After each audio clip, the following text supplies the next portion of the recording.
Love you जिंदगी love you।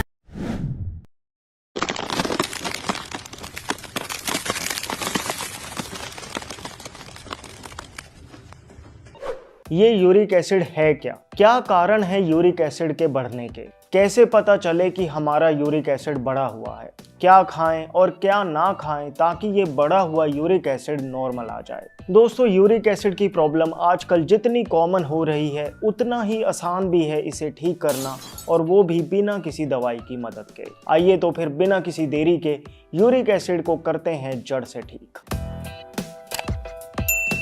Hello friends, welcome to fit tuber Hindi. दोस्तों, uric acid एक natural waste product है जो हर किसी की बॉडी में रोज बनता है। डेली हमारी बॉडी में पुराने सेल्स टूटते रहते हैं और नए सेल्स बनते हैं। जब ये पुराने सेल्स टूटते हैं तो एक केमिकल रिलीज होता है जिसे कहते हैं प्यूरिन। इस प्यूरिन को जब बॉडी फर्दर ब्रेक डाउन करती है तो उससे यूरिक एसिड बनता है। अब क्योंकि यूरिक एसिड एक वेस्ट प्रोडक्ट है तो ये किडनीज की छन्नी में फिल्टर आउट हो जाता है और यूरिन के रास्ते बाहर आ जाता है। ये तो हुआ नॉर्मल सिनेरियो। पुरुषों में यूरिक एसिड की नॉर्मल रेंज मानी जाती है 3 से लेकर 7 मिलीग्राम पर डेसीलीटर। मतलब ये कि 10 डेसीलीटर खून में 3 से 6 मिलीग्राम की क्वांटिटी में अगर यूरिक एसिड हो तो उसे बॉडी हैंडल कर लेती है। महिलाओं में यही यूरिक एसिड 2 से 6 के बीच में रहे तो नॉर्मल माना जाता है। लेकिन जब ये यूरिक एसिड नॉर्मल से ज्यादा होने लगता है तो शुरू में तो कोई खास सिम्टम्स नहीं दिखते। थोड़ा बहुत कभी कभी जोड़ों में दर्द या स्टिफनेस महसूस हो सकती है, लेकिन जब हम इसे नज़रअंदाज कर देते हैं तो यही यूरिक एसिड लंबे समय तक रेंज से ज़्यादा रहने लगता है। 8-9 तक, यहाँ तक कि 11-12 तक भी पहुँच जाता है। तो ब्लड में इस एक्सेस यूरिक एसिड के क्रिस्टल्स बनने लगते हैं और फिर यही क्रिस्टल्स जोड़ों में जाकर जमा हो जाते हैं। स्पेशली पैर के अंगूठे से ये दर्द शुरू होता है और फिर बाकी जोड़ों में फैलता है। ऐसे में आपको जॉइंट्स में दर्द, सूजन और गाउट जैसी प्रॉब्लम्स आने लगती हैं। गाउट एक बहुत पेनफुल डिसऑर्डर है दोस्तों। घुटने, हाथ और पैरों की उंगलियों पे इतना भयंकर दर्द होता है जैसे कोई सुइयां चुभा रहा हो। बहुत स्ट्रॉन्ग पेन किलर्स लेने पड़ जाते हैं, लेकिन पेन किलर से प्रॉब्लम दबती है, सॉल्व तो नहीं होती। तो यही क्रिस्टल्स धीरे धीरे शरीर के बाकी जॉइंट्स और फिर बाकी अंगों में भी जमा होने लगते हैं, और जहां जहां जिस ऑर्गन में ये जाके जमा होते हैं उन्हीं को डैमेज करते हैं। आंखों पे जम गए तो आंख में दिक्कत आ जाएगी, हार्ट में जम जाएंगे तो वही प्रॉब्लम क्रिएट कर देंगे। दोस्तों, आपकी बॉडी में यूरिक एसिड नॉर्मल है या नहीं, इसके लिए आप 100-200 रुपए में एक सिंपल ब्लड टेस्ट करवा सकते हैं। लेकिन सवाल तो ये उठता है कि यूरिक एसिड बढ़ता ही क्यों है? देखो, इसके पीछे 2 कारण हो सकते हैं। पहला तो ये कि यूरिक एसिड जो नेचुरली बॉडी में बनता है वो बाहर नहीं निकल पा रहा। बाहर निकालने का काम किसका है? किडनीज का। सो मतलब ये कि किडनीज की फंक्शनिंग में कुछ प्रॉब्लम आ रही है जिस वजह से यूरिक एसिड इकट्ठा हो रहा है। दूसरा कारण, और जो कि मेजर रीजन है, वो ये कि बॉडी में यूरिक एसिड बन ही जरूरत से ज्यादा रहा है। अब देखो, सेल्स के ब्रेकडाउन से तो जितना यूरिक एसिड बनना है उतना बनेगा ही, उसमें हमें कुछ नहीं करना। लेकिन आजकल जो लोगों का यूरिक एसिड इतना ज्यादा बढ़ रहा है उसका मेन कारण है हमारी डाइट। दोस्तों, आपके खान पान का डायरेक्ट इम्पैक्ट पड़ता है कि आपकी बॉडी में कितना यूरिक एसिड बनेगा, कितना नहीं। आपको शायद ये बात जानकर हैरानी हो कि कुछ ऐसे फूड्स हैं जिन्हें जब बॉडी डाइजेस्ट करती है तो as a by product uric acid बनता है। ऐसे में सबसे पहली चीज जो बॉडी में बहुत यूरिक एसिड बनाती है वो है मीट। दोस्तों, मॉडर्न स्टडी से ये बात आज साफ है कि नॉनवेज फूड्स, फिर चाहे वो रेड मीट हो, चिकन हो, फिश हो या अंडों में भी प्यूरिन्स बहुत ज्यादा क्वांटिटी में होते हैं। और ये हम समझ ही चुके हैं कि जब प्यूरिन्स को बॉडी ब्रेक डाउन करती है तो यूरिक एसिड बनता है। इसलिए अगर आपका यूरिक एसिड बढ़ा हुआ है तो समझदारी इसी में है कि एटलीस्ट कुछ दिन के लिए आप रेड मीट, चिकन, फिश और अंडों को पूरी तरह से अपनी डाइट से बाहर निकाल दें। इसका कितना फायदा होगा ये आप 1 हफ्ते में समझ जाएंगे। अगर आप अभी तक रेगुलरली नॉन वेज खा रहे थे तो एक बार अपना ब्लड टेस्ट करवा लो और फिर 1 हफ्ता बिल्कुल नॉन वेज अंडे ना खाएं और 1 हफ्ते बाद दोबारा ब्लड टेस्ट करवा लें। आप हैरान हो जाएंगे कि सिर्फ एक चीज से यूरिक एसिड कितना कम हो गया। दूसरी चीज जिससे यूरिक एसिड बहुत तेजी से बढ़ता है वो है सॉफ्ट ड्रिंक्स। ये सारी नाम की ही सॉफ्ट ड्रिंक्स हैं, वैसे इनका इफेक्ट हमारी बॉडी पे बड़ा हार्ड है। दोस्तों 2008 में लगभग 15,000 लोगों का डेटा एनालाइज किया गया था ये देखने के लिए कि क्या कोक, पेप्सी और ऐसी बाकी कोल्ड ड्रिंक्स पीने से यूरिक एसिड लेवल्स पे कुछ फर्क पड़ता है या नहीं। तो स्टडी करने पे रिसर्चर्स ने कंफर्म किया कि ऐसी कोल्ड ड्रिंक्स पीने से ना सिर्फ यूरिक एसिड की क्वांटिटी ब्लड में बढ़ती है, बल्कि जो लोग इन्हें रेगुलरली पीते हैं उन्हें आगे जाके गाउट के चांसेस 85% तक बढ़ जाते हैं। लेकिन क्यों? वो इसलिए क्योंकि इन ड्रिंक्स में मीठे के तौर पे कोई गुड़ तो डाला नहीं जाता। इनमें डाला जाता है हाई फ्रक्टोज कॉर्न सिरप, जो बॉडी में ना सिर्फ यूरिक एसिड को बढ़ाता है बल्कि किडनीज को भी डैमेज करता है। रिसर्च में पाया गया कि हाई फ्रक्टोज कॉर्न सिरप पीने से महज कुछ ही मिनटों में बॉडी में यूरिक एसिड बढ़ जाता है। मतलब अगर कोई कोक की बोतल पीने से पहले और बाद में टेस्ट करवा ले तो ये पाएगा कि यूरिक एसिड बढ़ गया है। इतनी जल्दी इफेक्ट आने का मतलब है कि ये यूरिक एसिड में बहुत नुकसानदेही है। इनफैक्ट डिब्बा बंद जूस, जिन्हें बहुत लोग आज भी हेल्दी समझकर पीते हैं, आपको बिल्कुल अवॉइड करने चाहिए। एनर्जी ड्रिंक्स में भी यही हाई फ्रक्टोज कॉर्न सिरप होता है। तो समझ लें कि ये नाम की कोल्ड ड्रिंक्स, नाम के जूसेस और नाम की एनर्जी ड्रिंक्स से आप अपने आप को जितना दूर रखेंगे उतना ही यूरिक एसिड आपसे दूर रहेगा। तीसरा है दालें। दोस्तों दालें वैसे तो बहुत न्यूट्रिएंट रिच होती हैं, लेकिन अगर आपका यूरिक एसिड बढ़ा हुआ है तो उस केस में कुछ ऐसी दालें हैं जिन्हें अवॉइड करने में ही आपका फायदा है। इनमें राजमा, छोले, सोयाबीन, लोबिया, काली उड़द की दाल, अरहर की दाल मेन है। बाकी मूंग की दाल, चने की दाल, मोठ की दाल आप खा सकते हैं। यूरिक एसिड को कम करने में आपकी बहुत हेल्प होगी अगर आप दालों को रात को ना खाएं।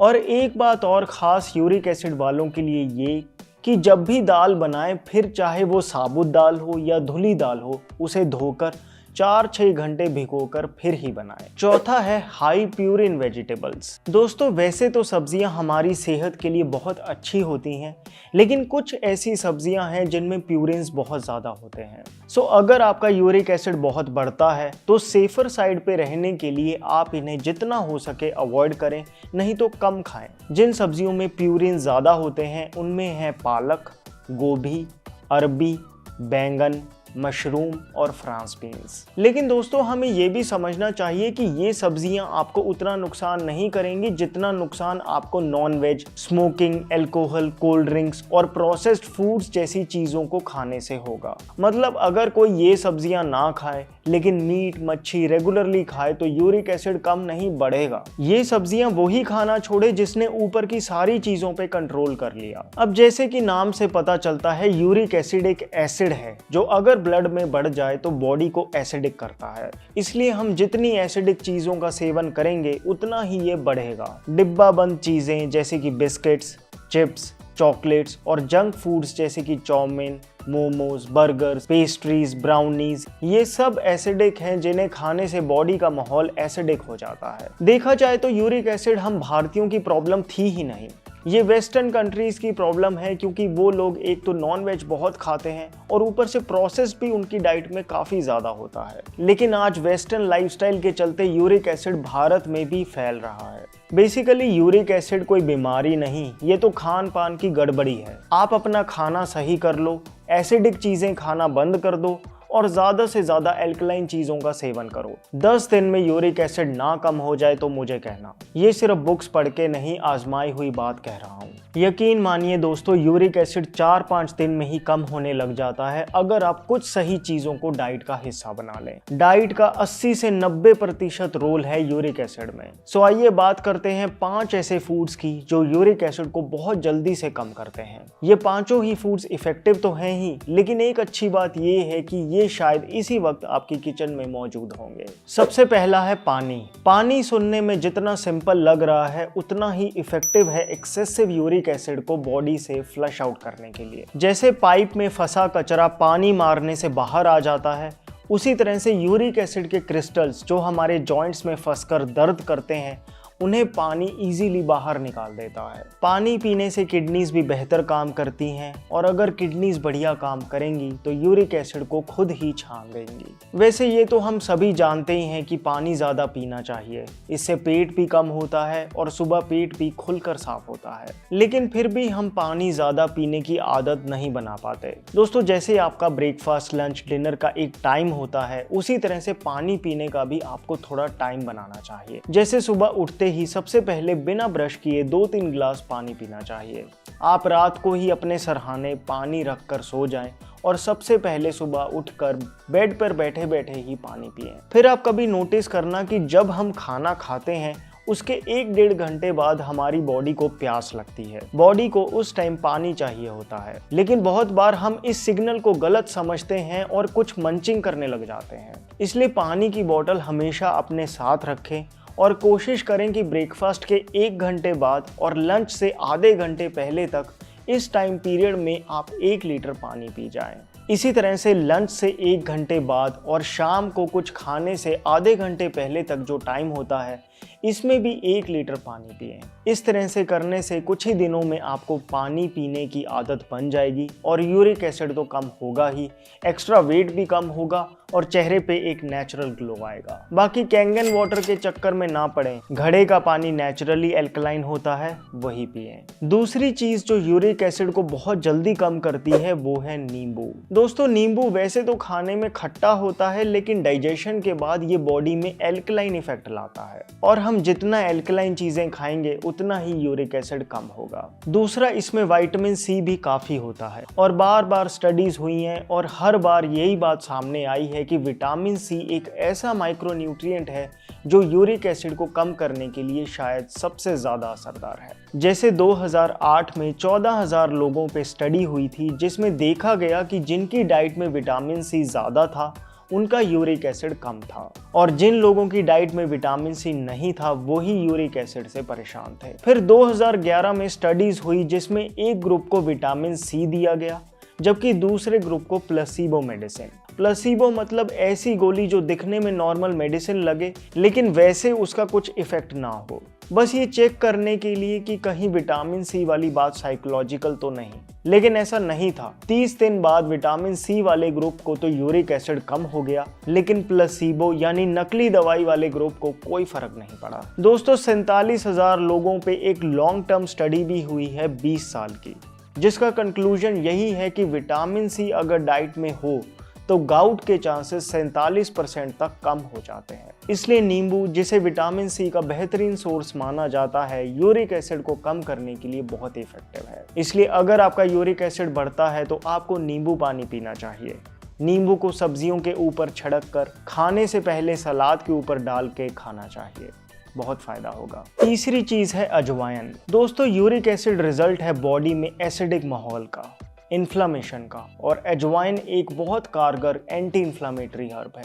अजवाइन लेने से जॉइंट्स में जो सूजन, जो दर्द उठता है वो ऑलमोस्ट इंस्टेंटली कम हो जाता है। यूरिक एसिड बढ़ने से कई बार स्टोन्स भी बनने लगते हैं, उन्हें भी अजवाइन तोड़ती है। आयुर्वेद के भव प्रकाश निघंटु में ये वर्णन मिलता है कि अगर कोई ज्वार या बाजरे के आटे में 1 चम्मच अजवाइन का गूंद कर रोटी बनाए तो ये रोटी यूरिक एसिड के लिए औषधि का काम करती है। अजवाइन के 1 चम्मच को आप वैसे भी खाने के एंड में फांक सकते हैं। इससे मेटाबॉलिज्म इंक्रीज होता है, जिससे बॉडी में यूरिक एसिड का जल्दी ब्रेकडाउन हो जाता है और वो इकट्ठा नहीं हो पाता। बाकी आप अजवाइन का पानी भी बनाकर पी सकते हैं। इसके लिए 1 गिलास में 1 चम्मच अजवाइन और थोड़ी सी अदरक ग्रेट करके उबाल लें और उसे हर्बल टी की तरह पी लें। कुल मिला के 1 चम्मच अजवाइन अगर आपकी डेली डाइट में किसी भी तरीके से हो तो यूरिक एसिड पक्का कम हो जाएगा और इसका इंस्टेंट इफेक्ट है। जैसे कोल्ड ड्रिंक पीने से एकदम से यूरिक एसिड बढ़ता है, वैसे ही 1 चम्मच अजवाइन लेने से यूरिक एसिड एकदम से कम आता है। चौथी चीज है सेब। An apple a day keeps the doctor away. ये कितना सही है पता नहीं, लेकिन an apple a day definitely keeps uric acid away. इसके 2 कारण हैं। पहला तो ये कि बाकी फ्रूट्स के मुकाबले सेब में फाइबर काफ़ी ज़्यादा होता है और फाइबर की तो प्रॉपर्टी ही होती है डिटॉक्स करने की।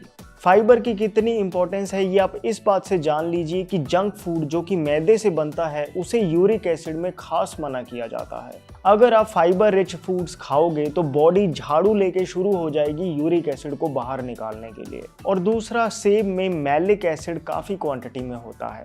कभी नोटिस करना कि एप्पल खाने के बाद आपको आपके दांत पहले से ज़्यादा सफ़ेद महसूस होंगे। इसका कारण है सेब में मैलिक एसिड का होना। ये मैलिक एसिड दांत ही साफ नहीं करता बल्कि यूरिक एसिड को भी साफ कर देता है। फाइनली, खीरा। अगर आप डेली 2-3 खीरे लंच से पहले सलाद के रूप में काली मिर्च, नींबू और सेंधा नमक लगाकर खाने लग जाएं तो 4-5 दिन में ही आपका यूरिक एसिड भी कम होने लग जाएगा। दोस्तों, खीरे में कुछ स्पेशल एंटीऑक्सीडेंट्स होते हैं जो ब्लड में हुई इन्फ्लामेशन को कम करके किडनीज की फंक्शनिंग को इम्प्रूव करते हैं। फाइबर तो खीरे में ज़्यादा होता ही है, फिर खीरे में पानी भी भरपूर होता है। कुल मिला के ये एक सिंपल सी चीज़ यूरिक एसिड को बाहर करने में बड़ी कमाल की है। कोशिश करें कि ब्रिटिश क्यूकम्बर की जगह देसी या पहाड़ी खीरा खाएं, ये ज़्यादा फायदेमंद होता है। बाकी खीरे को रात को कभी भी नहीं खाना चाहिए। तो अगर यूरिक एसिड में डाइट देखें तो सुबह उठ के पानी पियो और फिर ब्रेकफास्ट से पहले एक सेब खाओ, फिर नाश्ते और लंच के बीच में 1 लीटर पानी पियो, लंच से पहले खीरे का सलाद खाओ, लंच के बाद आप 1 चम्मच अजवाइन का फाँक सकते हो, फिर लंच के 1 घंटे बाद खूब पानी पियो। 3 से 5 बजे के बीच हमारी किडनीज बहुत बढ़िया काम करती हैं, यूरिक एसिड फ्लश आउट होगा। उस टाइम पे अजवाइन अदरक की हर्बल टी भी आप बनाकर पी सकते हैं। सो दोस्तों, ये बात आपको क्लियर होनी चाहिए कि यूरिक एसिड कोई बीमारी नहीं बल्कि एक डाइटरी डिसऑर्डर है। अगर हम एसिडिक चीज़ें खाएंगे तो ये बढ़ेगा और अगर हम अपनी डाइट में एल्कलाइन चीज़ें खाएंगे तो ये अपने आप ही कम होने लगेगा। अगर आपको लगता है कि ये वीडियो यूरिक एसिड कम करने में हेल्पफुल है तो किसी ऐसे पर्सन से शेयर करें जिसे यूरिक एसिड की प्रॉब्लम हो। और दोस्तों, अगर आपके बाल बहुत झड़ते हैं या आपके बालों की ग्रोथ बहुत स्लो है तो आपको एक अच्छे हेयर ऑयल से हफ्ते में 1 से 2 बार हेड मसाज करनी चाहिए। अच्छे हेयर ऑयल्स वो नहीं जिनमें तेल के नाम पर मिनरल ऑयल भरा होता है और खुशबू के नाम पे केमिकल्स। मामा अर्थ का रोजमेरी हेयर ग्रोथ ऑयल सच में एक जेन्युइन हेयर ऑयल है भारतीय मार्केट में। क्यों जेन्युइन है?